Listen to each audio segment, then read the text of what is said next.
नारायण नारायण नारायण। श्रीमद् भागवत कथा के अंतर्गत आज श्रवण करेंगे श्री सुखदेव जी महाराज का आगमन।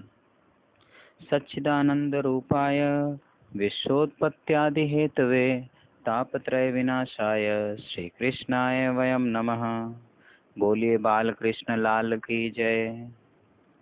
सुखदेव जी महाराज का आगमन।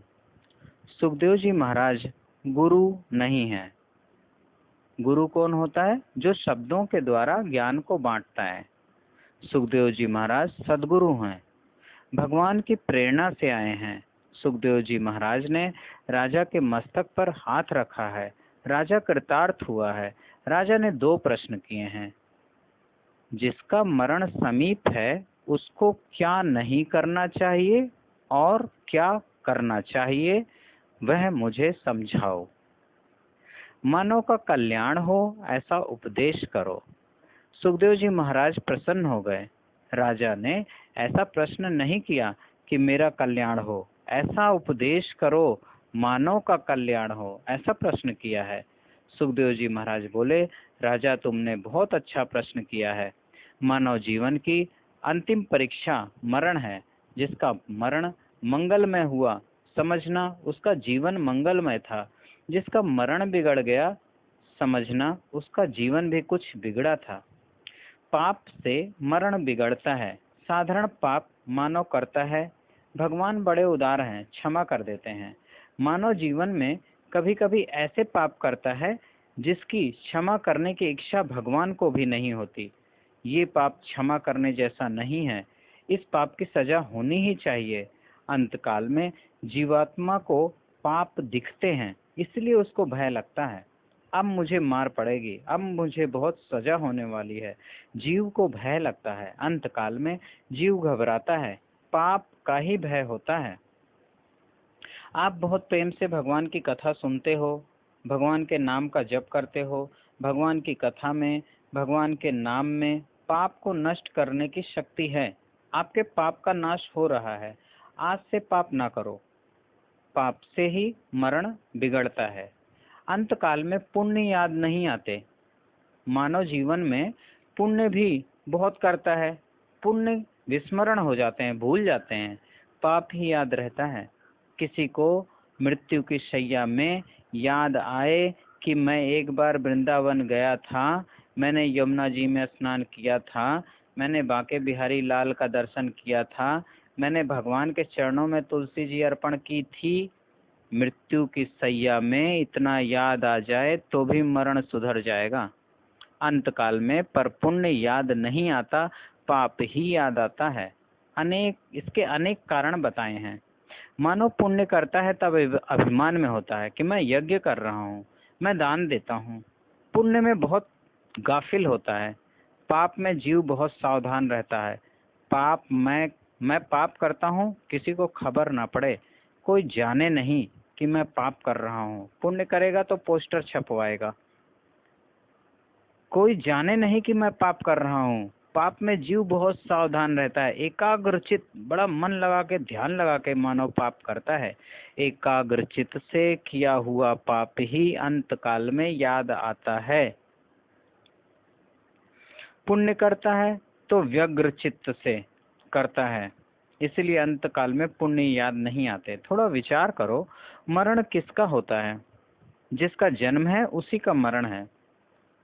आत्मा का जन्म नहीं होता है, तब आत्मा का मरण कैसे होगा? जीव भूतः सनातनः, भूख और प्यास प्राण के धर्म हैं। सुख और दुख मन के धर्म हैं। भूख और प्यास प्राण के धर्म हैं। सुख और दुख मन के धर्म हैं। आत्मा का जन्म नहीं है, तब आत्मा का मरण कैसे होगा? जीव क्षण क्षण में मरता है। एक क्षण में यह शरीर जैसा है, दूसरे क्षण यह शरीर बदल जाता है। प्रति क्षण शरीर मरता है। आत्मा कभी मरती नहीं है। गीता जी में भगवान ने कहा है, अंतकाले च मामेव स्मरन् मुक्त्वा कलेवरम। अंतकाल में जो लोग मेरा स्मरण करते हैं, मेरा स्मरण करता हुआ जो प्राण छोड़ता है उसको दिव्य सद्गति मिलती है। कितने लोग ऐसा समझते हैं कि आज खाओ पियो मजे करो, अंत काल में हम राम राम बोलेंगे, विमान आ जाएगा, विमान में बैठ के वैकुंठ चले जाएंगे। आज भक्ति करने की क्या जरूरत है? भगवान ने कहा है अंत काले च मामेव। आचार्यों ने यहाँ अंत काल का अर्थ किया है प्रति क्षणस्य अंतः। शरीर क्षण क्षण मरता है, इस क्षण भी मर रहा है। क्षणभंगुर जीवन की कलिका, कल प्रात को जाने खिली न खिली। मलयाचल की सुच शीतल मंद, सुगंध समीर चली न चली। कलिकाल कुठार लिए फिरता, तन नम्र पे चोट झिली न झिली।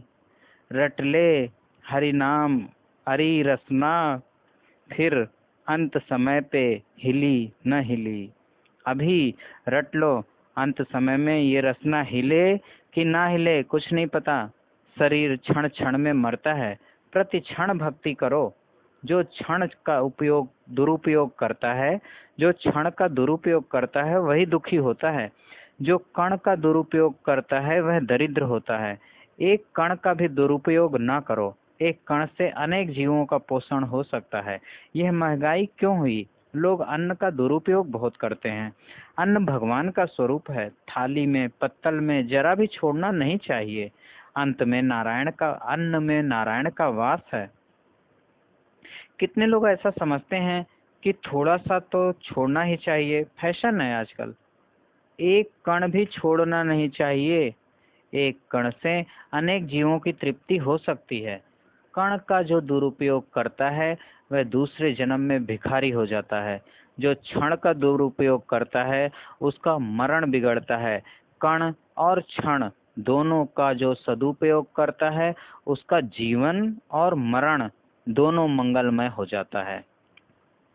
सूत जी सावधान करते हैं, मानव जीवन में बहुत सा समय निद्रा में जाता है, बहुत सा समय पैसा कमाने में जाता है, बहुत सा समय सुख भोगने में जाता है, बहुत सा समय पुस्तक पढ़ने में जाता है, बहुत सा समय बातें करने में जाता है, बहुत सा समय रोने में जाता है।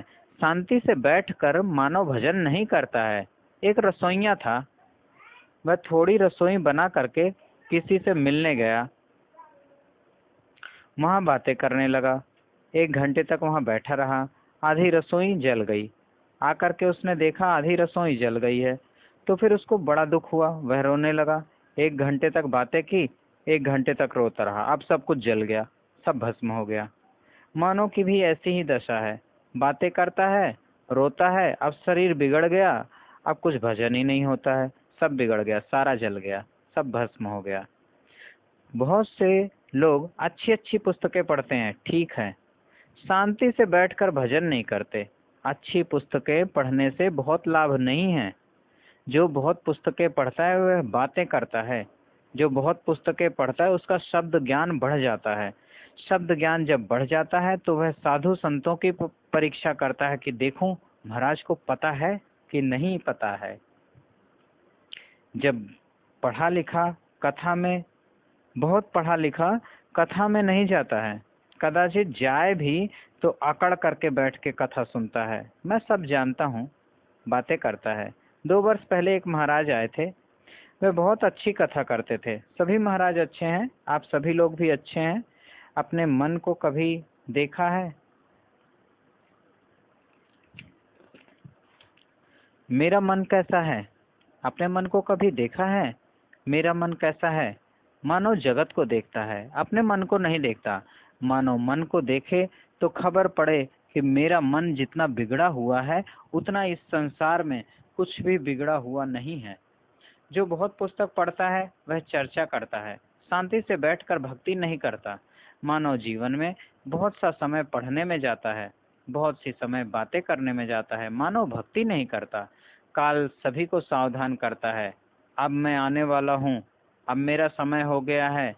जीव संसार सुख में ऐसा फंसा हुआ है कि काल का पत्र पढ़ता नहीं है। काल सभी को पत्र लिखता है, अब मैं आऊंगा, अब मेरा समय हुआ है, दांत झड़ने लगते हैं, तब समझ जाना कि काल का पत्र आया हुआ है। जब जन्म हुआ था तब मुख में एक भी दांत नहीं था। मरण समीप होता है तो धीरे धीरे दांत गिरने लगते हैं। कलयुग के लोग बड़े बुद्धिमान हैं, बहुत आगे बढ़ गए हैं। दांत गिर जाते हैं तब 200-500 रुपए खर्च करके नकली दांत बनवा लेते हैं, अब मुख में रख लेते हैं। मुख में दांत रहने से मुख थोड़ा ठीक लगता है। अब मरने का समय हो गया है, तुम्हें अपने मुख किसको दिखाने हैं? कितने लोग तो ऐसा समझते हैं नकली दांत मुख में रखने से खाने में थोड़ा मजा आता है। आजकल आज तक कितना खाया, खाने से शांति मिली? मन को समझाने से शांति मिलती है। दांत गिर जाए तब मन को समझाना कि अब दूध भात खा करके भक्ति करने का समय आया है। आज तक बहुत खाया है, खाने से तृप्ति नहीं होती है, मन को समझाने से तृप्ति होती है। अब मैं दिन भर भजन करूंगा, थोड़ा ज्यादा भजन करूंगा, थोड़ा सादा भोजन करूंगा। जिसका मरण समीप है उसको आकाश में अरुधंती तारा का दर्शन नहीं होता। आकाश में अरुधंती तारा का दर्शन ना हो तो है समझे कि 1 वर्ष के अंदर मरना है। आप सब लोग ऋषियों के बालक हैं। आपका जन्म किसी न किसी ऋषि के वंश में हुआ है। एक भाई से पूछा, तुम्हारा गोत्र क्या है? उसने कहा, महाराज मैं गोत्र नहीं जानता, मेरी माँ जानती होगी। मैं तो परदेश में रहा हूँ, मैं परदेश का इतिहास जानता हूँ, अपने भारत के ऋषि मुनियों के इतिहास को नहीं जानता। अब आप सब लोग ऋषियों के बालक हैं। आपका जन्म किस ऋषि के वंश में हुआ है? विश्वामित्र, जमदाग्नि, भरद्वाज, अत्रि, वशिष्ठ, कश्यप और गौतम 7 ऋषि हमारे पूर्वज हैं, हमारे पितर हैं। हम सब लोग ऋषियों के बालक हैं। 7 ऋषि आज भी हैं। भारत की प्रजा सुखी हो इसीलिए 7 ऋषि आज भी तपस्या करते हैं। रात्रि में 8-9 बजे के बाद पूर्व दिशा में 7 ऋषियों का दर्शन होता है। रात भर ये ऋषि ध्रुव मंडल की प्रदक्षिणा करते हैं, परिक्रमा करते हैं। प्रातः काल में 4 बजे के बाद उत्तर दिशा में अस्त हो जाते हैं। रात भर दर्शन देते हैं। रात्रि के 4 बजे के बाद वे दर्शन नहीं देते, संध्या करने के लिए बैठ जाते हैं। हम सभी लोग ऋषियों के बालक हैं। ऋषियों को कभी भूलना नहीं। 7 ऋषियों का विवाह हुआ है। ऋषियों के साथ बैठने का अधिकार एक ही स्त्री को मिला है। वशिष्ठ ऋषि की धर्मपत्नी है अरुधंती, ऋषियों के साथ बैठ सकती हैं। ऋषियों की सभा में अरुधंती को बहुत मान मिलता है। पुराणों में अरुधंती की कथा आती है। अरुधंती माता सभा में आती हैं तब बड़े बड़े ऋषि खड़े हो जाते हैं। सभा में अरुधंती माता को साष्टांग वंदन करते हैं। अरुधंती वशिष्ठ ऋषि की धर्मपत्नी है। वशिष्ठ जी के साथ में अरुधंती का तारा हुआ। वशिष्ठ जी के साथ में अरुधंती का तारा होता है। जिसका आकाश में अरुधंती तारा का दर्शन न हो वह समझे 1 वर्ष में मेरा मरण होने वाला है। आपको घबराने के लिए ये कथा नहीं है, सावधान करने के लिए यह कथा है। सावधान हो जाओ। मृत्यु के लक्षण भागवत में बताए गए हैं। स्वप्न में जो देखता है कि कीचड़ में मेरा शरीर जा रहा है, कीचड़ में मेरा शरीर फंस गया है, वह 9-10 महीने के अंदर मर जाता है। घी का दीपक शांत हो जाए, जरा भी वास न आए तो समझो 7-8 महीने में मरण हो जाएगा।